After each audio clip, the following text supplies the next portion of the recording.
Good morning, everyone, and welcome to our PRCA APAC Public Affairs Group webinar. My name is Marcus Lowe, and it's a privilege to be chairing this group and moderating today's discussion. When we formed this volunteer-based committee just in June this year, our ambition was simple. It was really to create a space where practitioners from across our region could exchange perspectives on issues that's shaping public affairs and shaping strategic communication. And I'm proud that in just a few months, we have already delivered three thought-provoking sessions. In July, Finian walked us through ASEAN's renewable energy transition and spotlighted the policy and investment gaps that communicators need to track and keep tabs on, and be a positive force in enabling this transition. In August, Tiffany Yap and Daryl Ho explored the multiplier effects of the Singapore Grand Prix that's happening in October. They showed how mega events ripple into businesses, into reputation building and storytelling.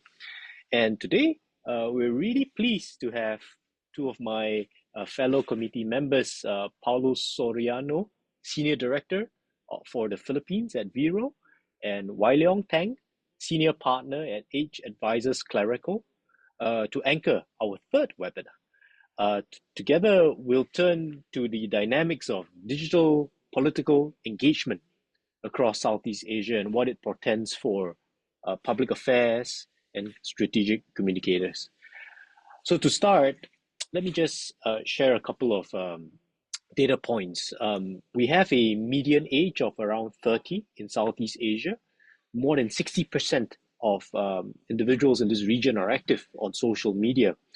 And it's quite clear that increasingly public expectations are moving a lot faster than policy cycles.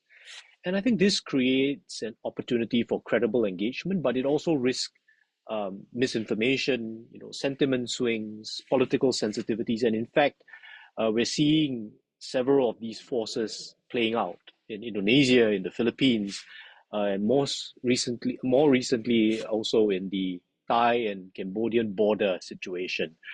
And that's why today we're happy to be exploring several themes that ranges from brand advocacy to the role of digital advocacy, and how we as brand representatives could strengthen civic participation in enabling our organizations to be a force for stability and good in these societies in Southeast Asia. And with that, let's get started, shall we? Paulus, I'll invite you to do a quick introduction of yourself before sharing your findings from Vero on this topic, and thereafter we'll hear from Wai Leong, and then we'll dive into our Q&A. Right. So with that, Paulos, I'll hand it over to you, please. Yes, thank you very much, Marcus. So hi again, everyone. My name is Paulus. I currently serve as Senior Director at Vero, for Vero in the Philippines. And yeah, as what Marcus mentioned earlier, we'll be taking a look at one of the most dynamic forces shaping in our region today, which is Southeast Asia's youth. So we'll explore how the youth are driving change, what issues matter most to them, and how communicators, brands, and policymakers can respond. So let's jump in and see what the next generation is asking for and how we can make it happen. So for starters, Gen Zs, those who are born between 1997 and 2012, now make up about a quarter of Southeast Asia's population, which is very huge. And when you add millennials to the mix, you've got two generations who are not just the future, but very much present of our region. So these young people are growing up in a time of rapid cultural change, tech innovation, and exciting social and economic development. Their attitudes, aspirations, and choices are going to shape where Southeast Asia goes in the next few decades. So today, we're diving into what matters most to them based on a survey by Vero Advocacy, our government relations business unit at Vero, and Cadence International. So we'll look at what they're asking for, what's holding them back, and how all of us, brands, communicators, policymakers, can help turn their hopes into reality. So what makes the youth really interesting is that they're not just benefiting from Southeast Asia's growth, they're actually driving it. So this generation has big dreams for the kind of world they want to live in. But let's be real, it's not all smooth sailing. Gen Zs are facing some tough challenges like economic inequality, limited access to opportunities, and a climate crisis that's getting harder to ignore. So these aren't just background issues, they're actually front and center, demanding not just attention but action. So what we're seeing is actually a generation that's ready to roll up their sleeves and get involved. They're not waiting for someone else to fix things. They want to be part of the solution. So, how did we get all of these insights? Vero Advocacy, again, our government relations team, teamed up with Cadence International, a market research agency, to run a pretty extensive survey. So, we talked to almost 3,000 Gen Z and millennials across 6 Southeast Asian markets or countries: Indonesia, Malaysia, the Philippines, Singapore, Thailand, and Vietnam. And we wanted to know what's really on their minds, their hopes, their aspirations, what they expect from the government leaders, policymakers, and even from the private sector. In this survey, we zoomed in on the biggest stuff: how optimistic they feel, how satisfied they are with life, and what challenges they're facing when it comes to jobs, education, housing, healthcare, the environment, and taxes. So basically, we ask what's working, what's not, and what do you want to see change. So here's something that's really stood out in our survey. Gen Z is feeling pretty hopeful about the future. In fact, 86% of Gen Z respondents across Southeast Asia believe their quality of life will get better in the next 5 years. That sense of optimism is even stronger in places like Vietnam and Thailand, where it's hitting 90% and 89% respectively. But why is that? Well, this generation grew up in a digital world that's always changing, so they've learned to adapt and bounce back. They're not just waiting for opportunities, they're out there creating them. Now, when asked what they are aiming for, three things kept coming up. First is education, next employment, and lastly housing. So these are the big dreams, which is getting a good degree, landing a stable job, and having a place to call home.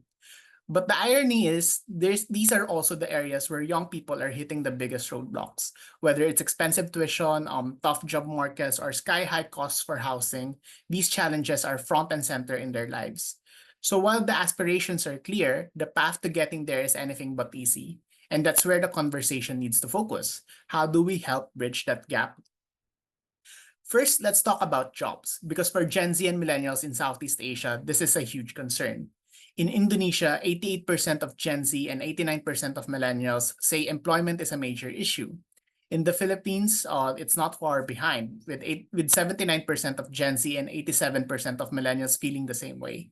And honestly, it shows in the satisfaction numbers. Only 29% of Filipino respondents and 42% of Indonesians say they're satisfied with job opportunities that are available. Malaysia does a little bit better, but still just 43% are happy with what's out there.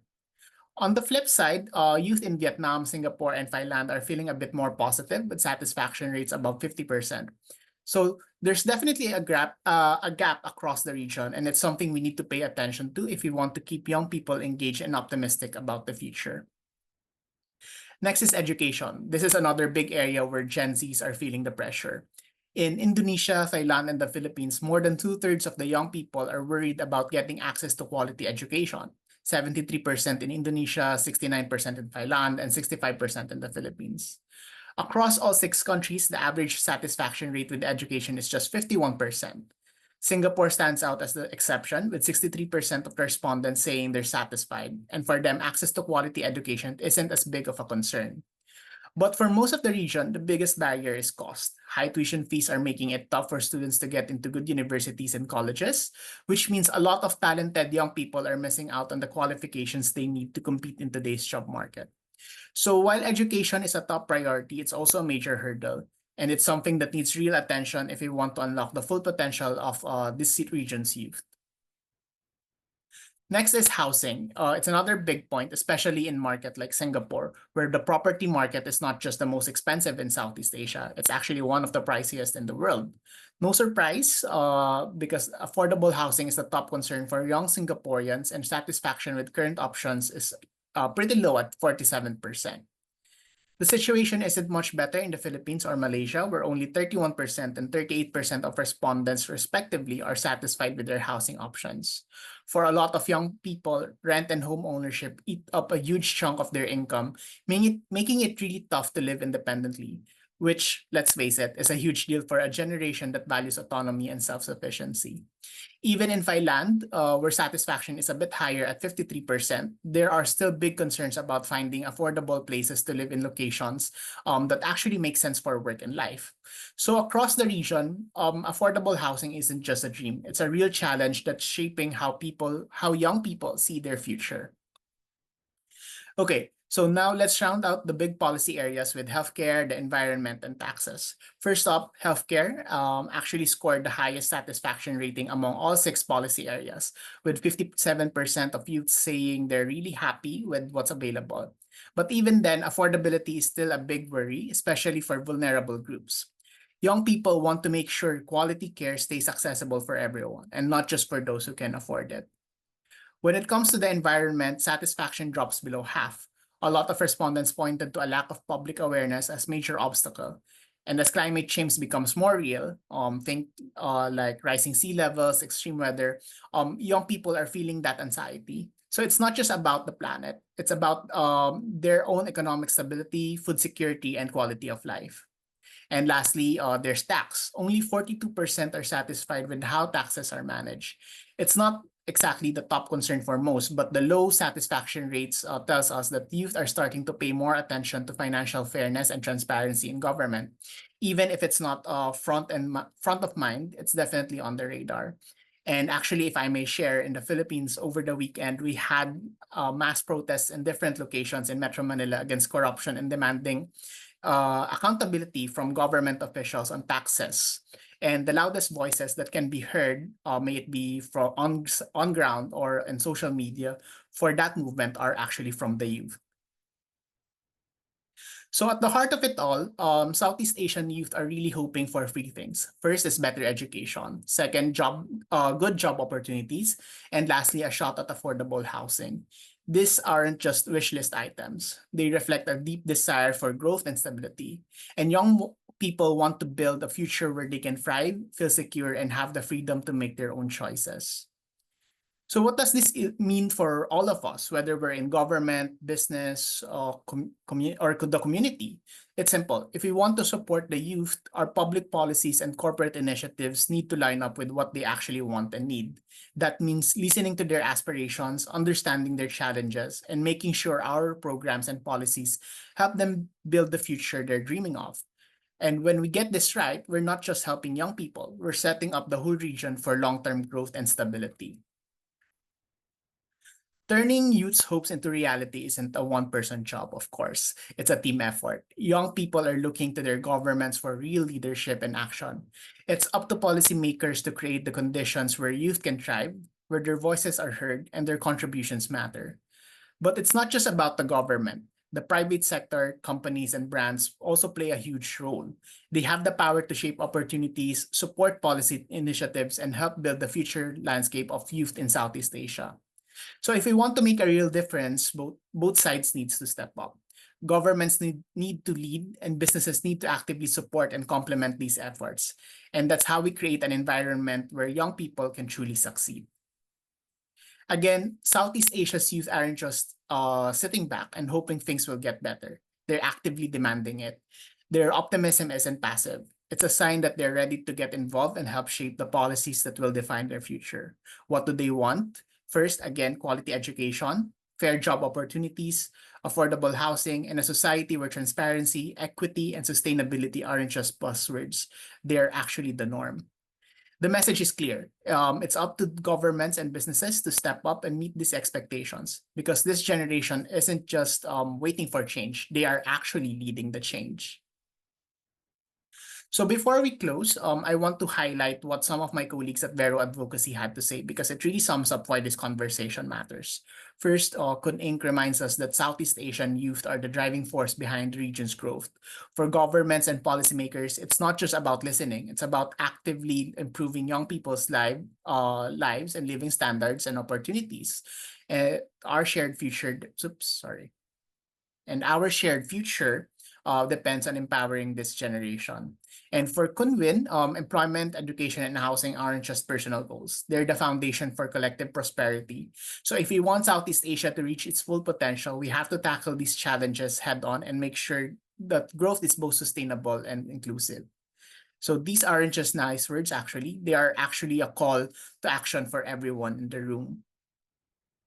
So to quickly recap, first, why do youth matter? Well, they're the biggest demographic in Southeast Asia. Their priorities aren't just shaping the future. They are shaping policies, markets, and even the stability of the region. If we ignore what young people care about, we risk losing their trust and honestly, the region's momentum. What do they need? It's pretty clear. Access to good jobs, fair wages, and real economic mobility. They want affordable, quality education, better housing options, and action on climate change. Basically, they want a future where they can thrive and feel secure. And finally, why do governments and businesses need to respond? Because youth support is essential for stability and reform. Businesses rely on young consumers and workers to drive growth. If both sectors align with youth priorities, we're setting Southeast Asia up for sustainable progress. So with that, thank you so much for joining this conversation. And if you'd like to dive deeper into the data or explore more insights from our survey, feel free to scan this QR code. It'll take you straight to the full study so you can check out all the details, charts, and country breakdowns for yourself. And again, thank you very much for joining today's discussions. And I hope these findings will spark more conversations. Thank you. Excellent, excellent, Paulos. I'm sure it will spark conversations. These are really interesting findings. I haven't really seen a lot of data focusing on youth per se, focusing on Southeast Asia per se, and those policy areas that you highlighted, ranging from education to housing, to jobs. So thank you for sharing those insights. I'm sure we will get some questions from the floor too. Before we dive into Q&A, though, I'd like to invite Wai Leong to share his impressions. I mean, several incidents have happened in our region in recent months. We're seeing things evolving in the Philippines. We're seeing things happening in Indonesia. And, as I shared earlier, the Thai-Cambodian situation cannot be divorced from domestic politics as well. Love to get your thoughts, Wai Leong. What are your impressions? Yeah, thanks a lot, Marcus. So thank you everyone for joining us today. Maybe a little bit of an introduction of myself. I'm Wai Leong. I actually head up the public affairs function at H Advisors Clerical. So in my day-to-day, I actually have a lot of conversations with companies exactly on the topic that we are talking today, right? On navigating the public discourse and policy in Southeast Asia. I hear a lot from Paulus focusing on youth, right? And I think that's really insightful. And to add a little bit more color and dimension to the conversation today, I thought it would be good for us to also look at what are some of the other drivers of public discourse in our region, especially using the 3 flashpoints that we have seen just in this year itself. And because these flashpoints have captured the attention and curiosity, especially for those sitting outside of the countries that these incidents are happening, to look at actually what has driven these flashpoints and what are some of the key takeaways that we can have as companies trying to navigate risk in this part of the world. I think first I want to zoom in on Indonesia, right? We have seen the protests that has broke out in Jakarta and subsequently spread to a few other cities in Indonesia.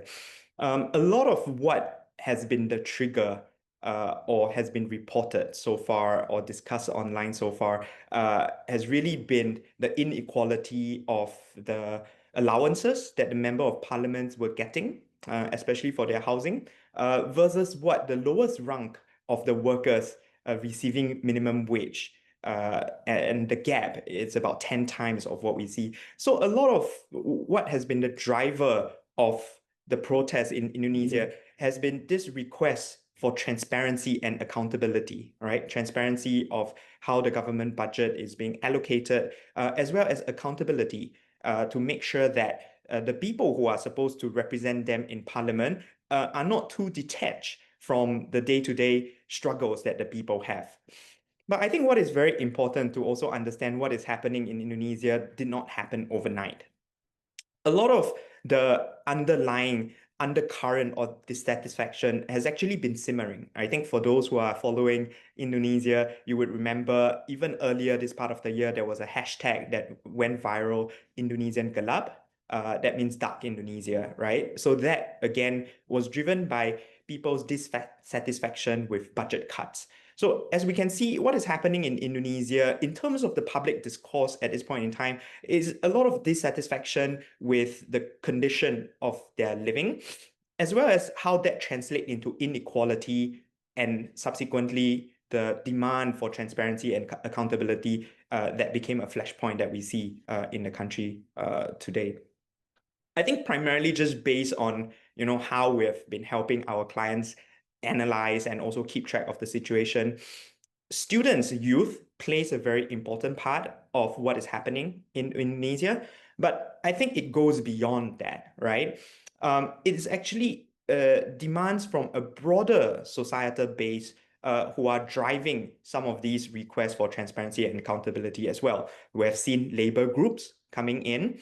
We have seen actually online influencers coming in, as well as NGOs on human rights coming in as well. And I think that has all culminated in this 17+8 demands that the Indonesian society is collective asking for from the government.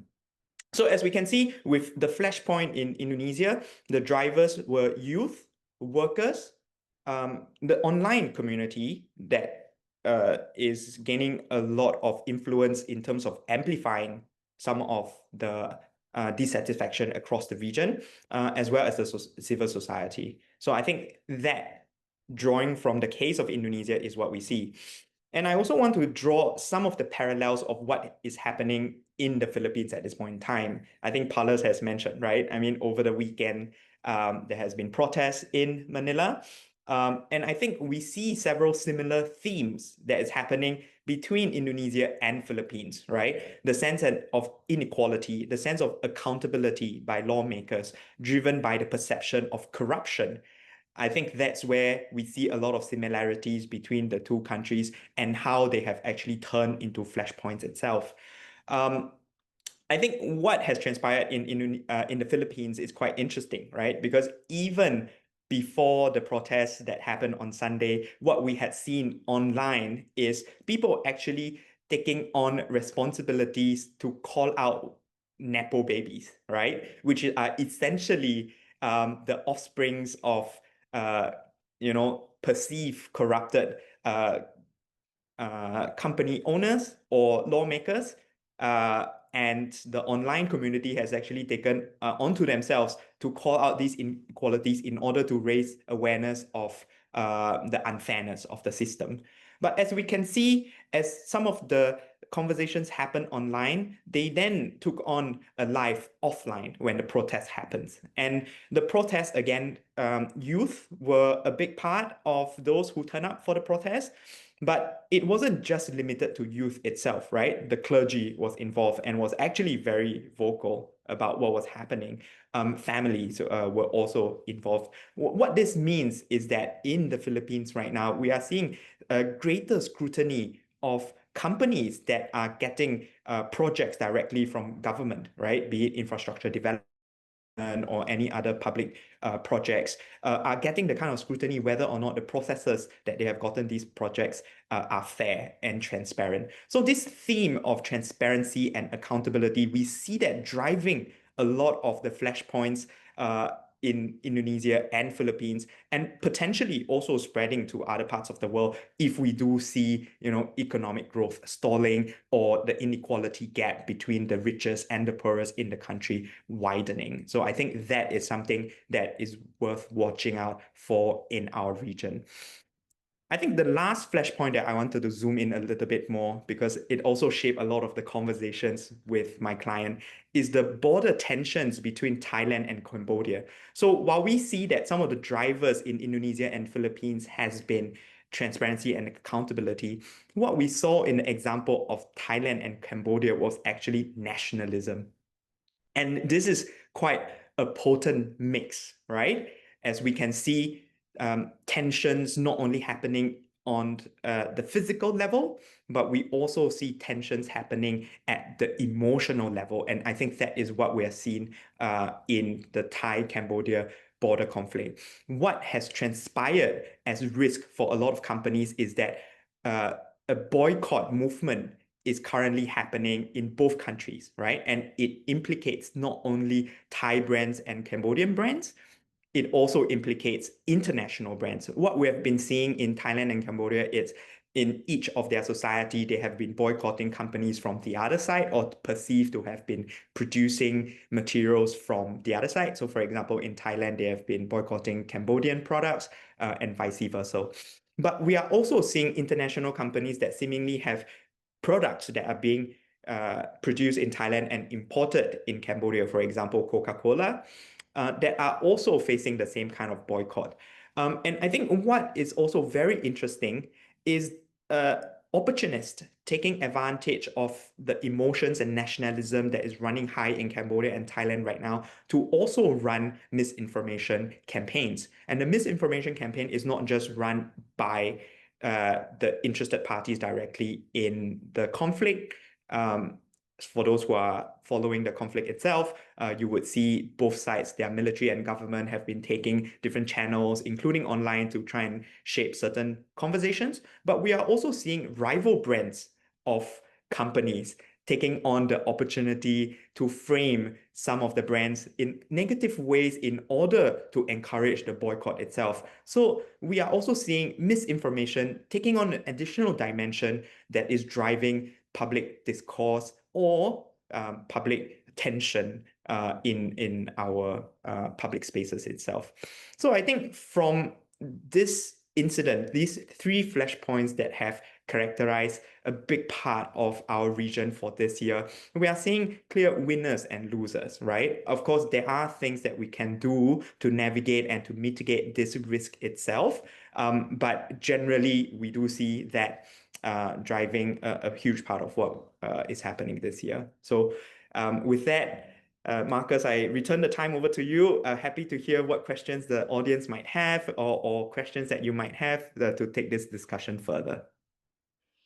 Fantastic. Thanks, Wai Leong. I've got questions from the floor already, but I want to dive into some points that you shared, and maybe Paulus can also weigh in, particularly from the Philippines experience.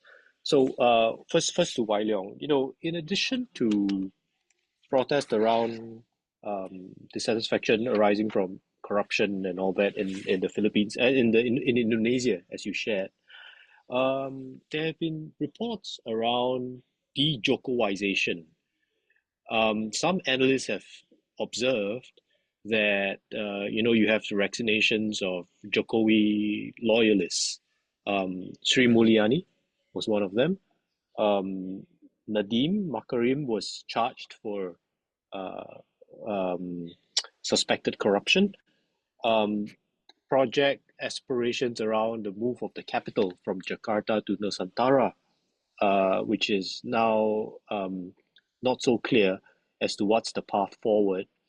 Do you see this as in addition to dissatisfaction arising from corruption and inequality, factionalism,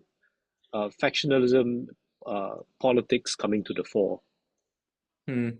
I think, Marcus, I think that's a good question. I do think that, as with all political transition, right, from one president to the other, the new president, which is Prabowo at this point in time, will has his own prerogative to set the political priorities of his administration. And I do think that that is what is happening, right?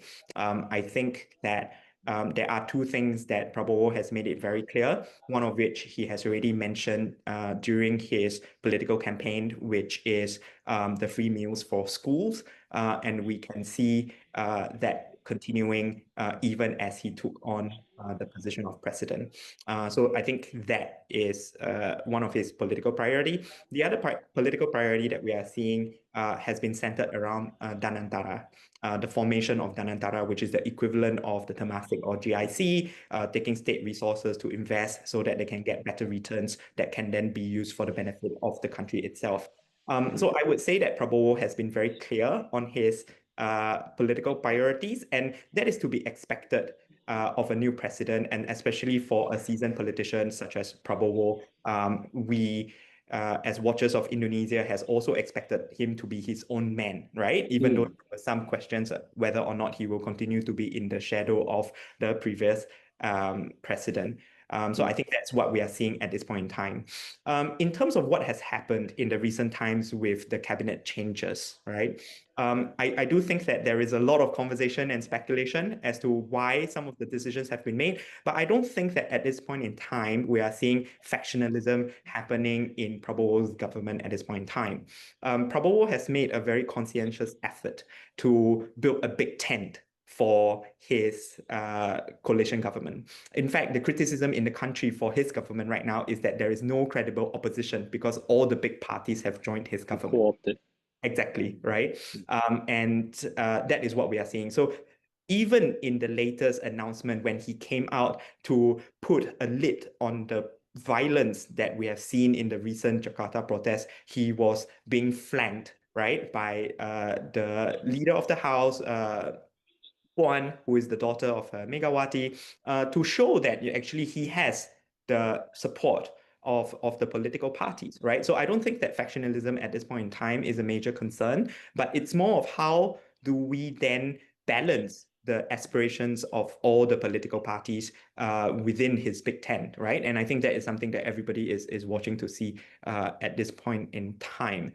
So that would be my take from what has happened with the political changes. Some of the watchers of Indonesia have said that actually for Sri Mulyani stepping down, it was a combination of her asking to step down because certain of the way that they see the government budget versus spending has been or there is a bit of a misalignment there. But there are also other watchers to say that because the current government led by Prabowo wants to pursue higher growth, the figure 8% has been touted, and he needed someone who could deliver that, right? But I have some companies who actually see it as an opportunity because if the government is looking at inequality driven by the desire of the population, and they are seriously looking at growth, then for companies looking to invest or to put more operations in Indonesia, they could potentially align to the agenda of the government, right? To push some of the things up the government's agenda as well. So that's what I've been seeing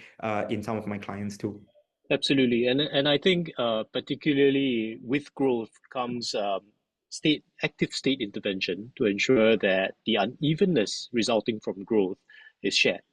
I think that both signal and policy would be quite crucial because what we're seeing playing out in the Philippines, as Paulo shared earlier, seems to be the strains of economic stagnation as well as that unevenness of dividing up a smaller pie.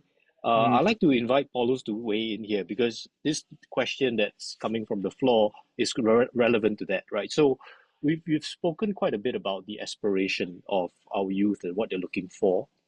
The question is, how is government and policy making and communication happening for government and businesses? How are businesses responding to government communication and policy making? If you're speaking, Paulos, you're mute. Yeah, thank you for that. So yeah, so we are actually seeing government increasingly involving, oops, sorry, I got distracted, sorry. We are actually seeing wait, hold on, sorry. Oops. Maybe I can share a little Yeah, bit of why didn't go ahead first? Yeah, sure. I do feel that the youth voice has always been a bit missing in the entire equation, right? Because we have seen the business community having the resources as well as the channel to organize roundtables, bring their perspectives, right? Or even mobilize resources on social media channels or through the media to bring out some of their perspectives. But as we see the platforms for youth engagement and how these voices then subsequently get incorporated into policy making, we don't see as clear a link, right? As if we sit on the business side of the table. Mm. And I do think that to some extent, the kind of flashpoints and the kind of heavy youth involvement that we see in the Philippines and Indonesia is perhaps one way, in the absence of, a formal or instituted platform for youth voices to raise up to the agenda, that they Yeah. are taking this shape and form, right? So that is one possibility. Yeah. Indeed, nobody can accuse youth of not having agency. We speak about empowerment. This is them, many of them living it up, right? Mm. Living up to that expectation. But Paulus, yeah, Yeah. welcome back. So, Why don't you sorry weigh in? about No, that. no problem, Yes. no problem. Yeah. What are your observations? Yeah. So in the Philippines, the government, we've seen increase in government, increasingly involving youth in policy making through initiatives like, of course, the National Youth Commission and the reforms to the Sangguniang Kabataan or the Youth Council, as well as youth-led action plans that address education, employment, and civic participation. On the business side, many companies are aligning their programs with with youth's priorities, like supporting education, job training, and sustainability, and of course, adopting more transparent and inclusive practices. So obviously, no one's perfect. While there's still room for improvement, both sectors, government and the private, they are making real efforts to listen to young people and treat them as partners in shaping the future, not only in the Philippines, but also across the region as well.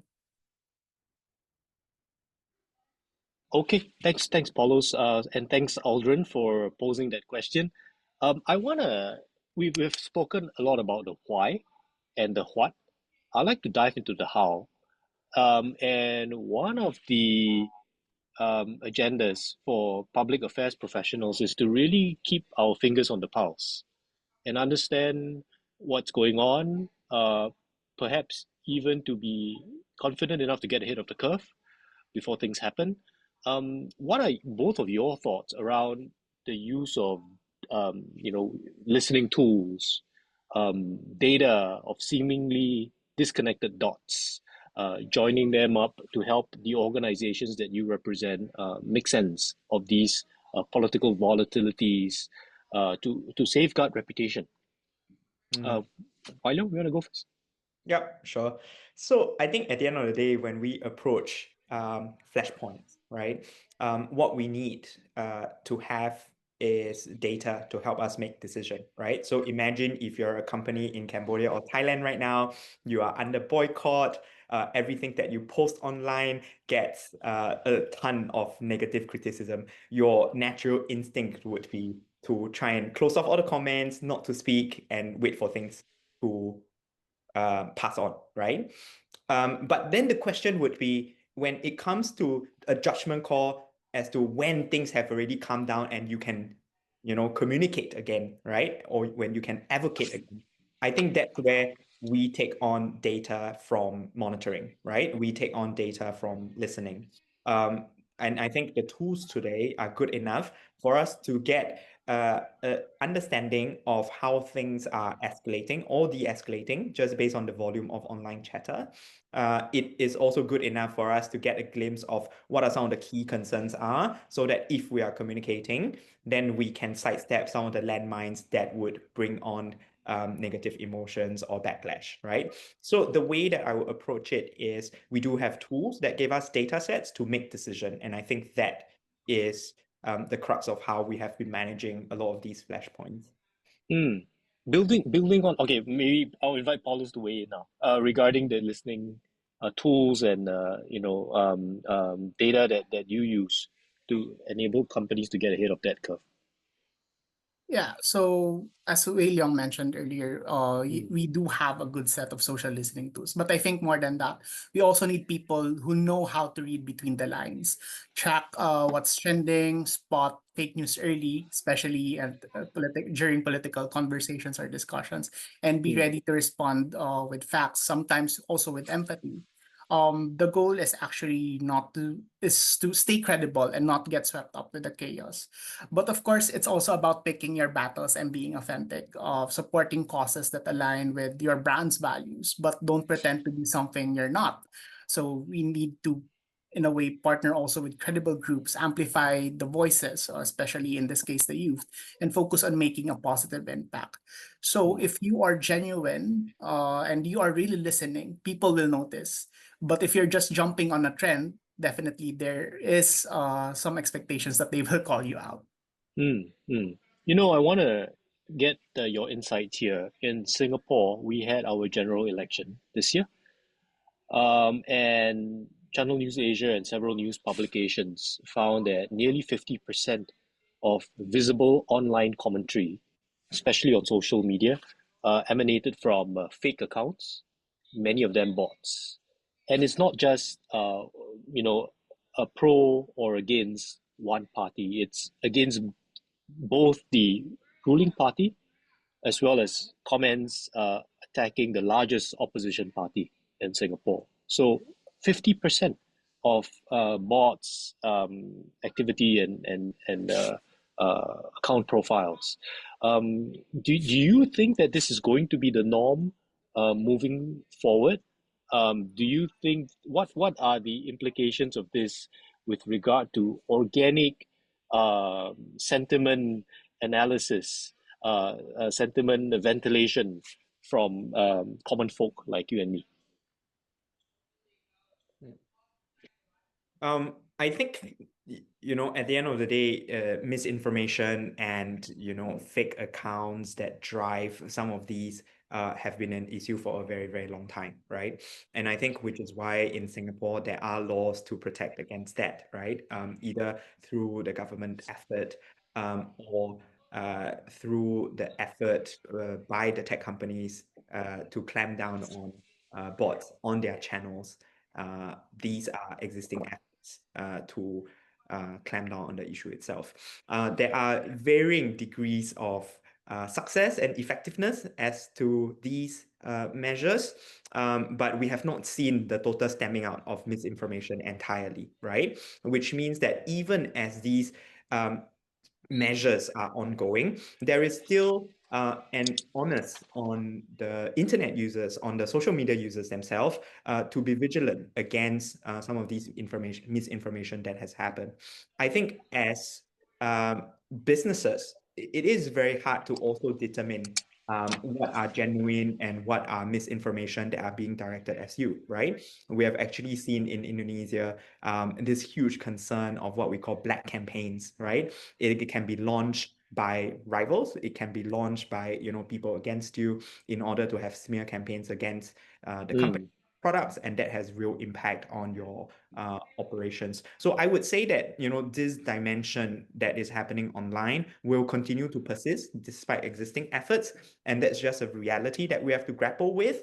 And there are different ways that we can kind of counter it. What we ask for companies is that when they are going through such a smear campaign or misinformation campaign where they are embroidered or in the middle of the storm, they always want to establish themselves as a single source of truth, right? Meaning that they not only have to then utilize their own communications channel to set the record straight, but at the same time, what is very important for them is to then lean on other credible, friendly third parties to also help them set the record straight. And I think that approach is very important in times like these. Yeah.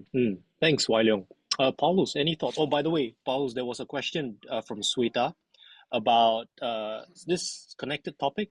What are your views as well on one person, one account social media policies? Are we going to see less transparency and more control? So it's connected to my question, which is how are all of these dynamics becoming barriers to ground up sentiment analysis that brands can find them to be useful?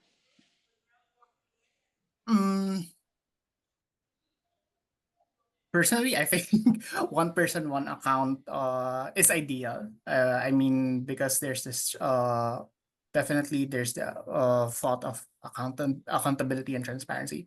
But I think honestly, I feel that it's for me, it's still it's still on an early, we're still on an early days to have, I mean, sorry about that.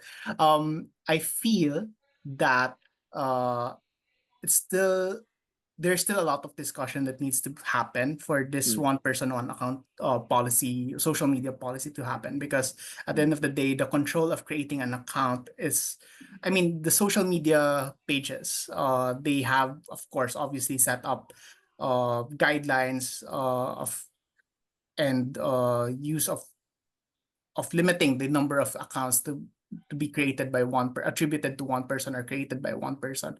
But I think there are still a lot of loopholes that needs to be considered, needs to be identified, and needs to be addressed in order for us to achieve this one person, one account social media policy.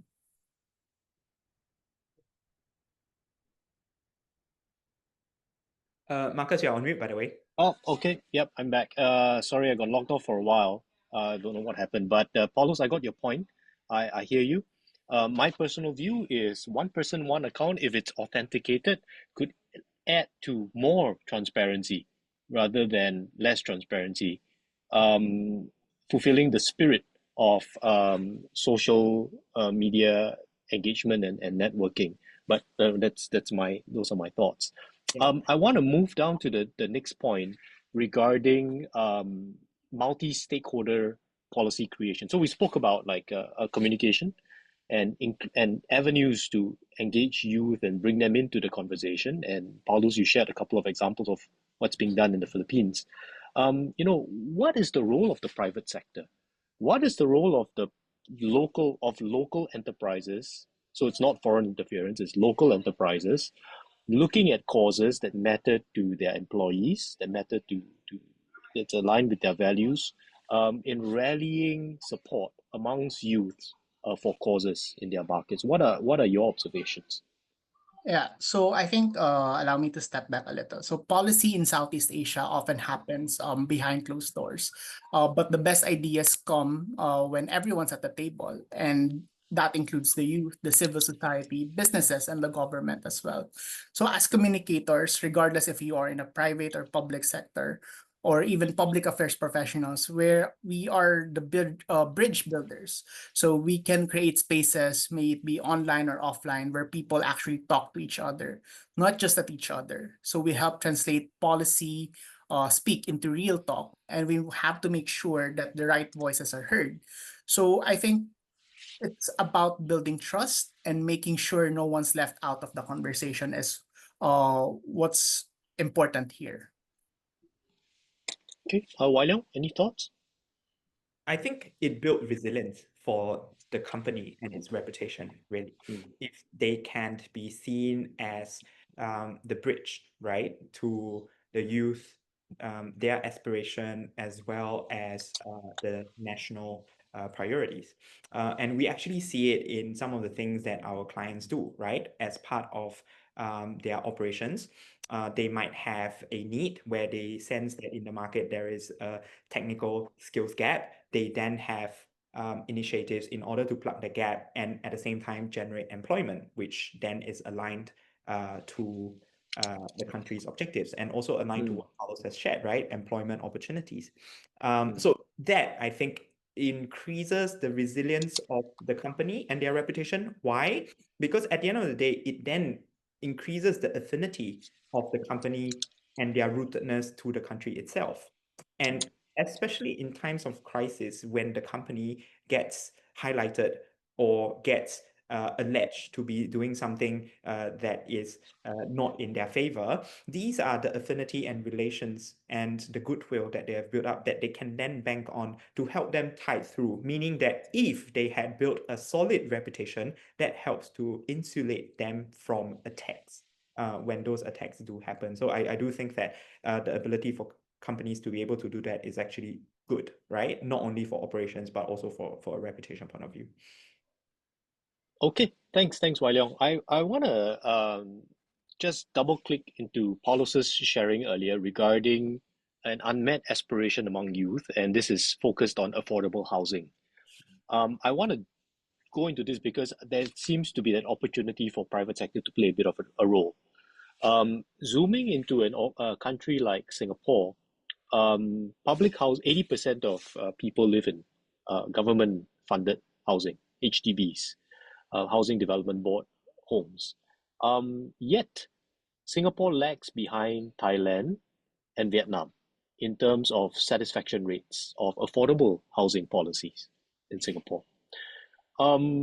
So government appears to be bending over backwards. It's serious money, billions dedicated every year to enable people to afford public housing. Is there a role that private sector can play? This government seems to be reaching the limits of what it can do to assuage our youth that housing policies are affordable and they feel that they can afford a home in a place like ours, like Singapore. Any thoughts? Wai Long, I saw you smiling. I mean that is I would say that what we are seeing a gap, right, is actually the gap between affordability and perceived affordability, right? And I think because the way that policymakers have been communicating is on affordability, but not really addressing what the rest perceive as affordability, that we then see this misalignment on what is happening on the ground versus what the policy objectives have been, right? And what do I mean by perceived affordability? I think other than the actual sum that you have to pay, as well as how much installment you have to pay and whether or not that is within your means, what a lot of the youth that are looking at is the future, right? Are they able to do better than what they have now? Are they able to upgrade their homes? And whether or not that upgrade option is increasingly being taken out of the equation because prices have increased too quickly. And I think the dissatisfaction is actually resting on a lot of the perception of affordability and what are their future options that they are basing, some of their complaints around. I see it in Singapore. I'm not entirely sure because I don't follow the housing sector as much in other countries, but I think specific to Singapore, I think that's where we are seeing that misalignment happening. The question as to whether or not there are things that the public sector can do, The right? private sector. Sorry, the private sector can do. I would say fair employment opportunities, people the opportunity to make sure that their wages are increased in line with prices. I think that would go a long way to put some of these concerns to rest. Yeah. Yeah, so much of it also depends on the structure And of things, yeah, right? and Yeah. if I may add, Mm, Marcus, to William's mm, point. So, I think there is a real gap between what policymakers say and what young people or the informal workers or the working class actually experience. A lot of folks feel left out of the economic story. So I think as public affairs professionals, communicators, there is the responsibility for us to tell real stories. We have to use language people actually use. We have to highlight the wins and show how policies make a difference in everyday life, and show, of course, and show how policies make a difference in everyday life. I think most importantly, we have to listen again to the people you're trying to reach, because if you want the reforms to stick, we need to make sure that it feels personal and, of course, possible at the end of the day. mm. Okay, great. Thanks, Paulus. Wow, it's 11:54. Time has really passed us by. I think we have time for some remarks that you'd like to leave our audience. We shared quite a bit of things. What is one takeaway that you have for our audience that you like them to keep in mind when thinking about their own organization's point of view and the role that they could play, both from the public or the private sector, in enabling a more positive narrative or vision of the future that Wai Long was hinting at earlier? What is one thing that they can do? Well, I think maybe I start here first, right? We covered a lot today on, what people in the region aspire to and what happens when some of these aspirations are either met or not met, right? The flashpoints that I talk about are largely about aspirations not being met. But I do think that companies with your resources and with your visibility at the table when it comes to policy making can play the role of an enabler, right? Of bringing different stakeholders along with you. And as I said, actually in the process of doing so, as you bring on these stakeholders with you, help them meet some parts of their aspirations, in a way, you are also building resilience for your company's operations, increasing your affinity to the country and also your rootedness to the country itself. And in the long run, that can only be good for both your operations as well as your reputation in the country. And that is what we often call taking a stake, right? Having skin in the game as you invest in the country itself. And if stakeholders all the way from the government to the society sees that, it puts you in an enviable position, because people will aspire, other companies will then aspire to be like you as well. So I think if there's one key takeaway, linking all the things that we have said today, that will be one thing that I want to leave with our audience. Okay, great. Thanks, Wai Leong. Paulos?